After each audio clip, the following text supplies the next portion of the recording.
جب ہم اللہ کے نبی صلی اللہ علیہ وسلم کی اطاعت کریں، آپ کی سنت کی پیروی کریں، تو اللہ رب العالمین ہم پر رحم فرماتا ہے، اللہ رب العالمین کی رحمت کا نزول ہوتا ہے۔ اللہ رب العالمین نے بیان فرمایا وَأَطِيعُوا اللَّهَ وَالرَّسُولَ لَعَلَّكُمْ تُرْحَمُونَ، اللہ کی اطاعت کرو اور رسول کی اطاعت کرو تاکہ تم پر رحم کیا جائے۔ تو جب ہم اللہ اور اس کے رسول کی اطاعت کرتے ہیں، فرما برداری کرتے ہیں، اللہ کی رحمت کا نزول ہوتا ہے، اللہ رب العالمین ہم پر رحم فرماتا ہے۔ جب ہم اللہ اور اس کے رسول کی اطاعت نہ کریں تو اللہ رب العالمین کی رحمت نہیں آتی۔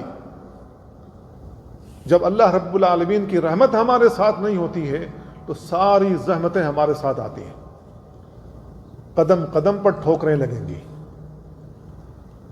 قدم قدم پر ٹھوکریں لگیں گی، آپ کو تکلیف پہنچے گی۔ جو چیز بننے والی بھی ہوگی شیطان اس میں رکاوٹ پیدا کر کے وہ برباد کر دے گا۔ ہر چیز ٹوٹتی ہوئی نظر آئے گی، بکھرتی ہوئی نظر آئے گی، خراب ہوتی ہوئی نظر آئے گی۔ کیوں؟ اس لیے کہ اللہ کی رحمت ہمارے ساتھ نہیں ہے۔ تو میرے بھائیو، ہم اللہ اور اس کے رسول کی جب اطاعت کریں گے تو اللہ کی رحمت اترتی ہے۔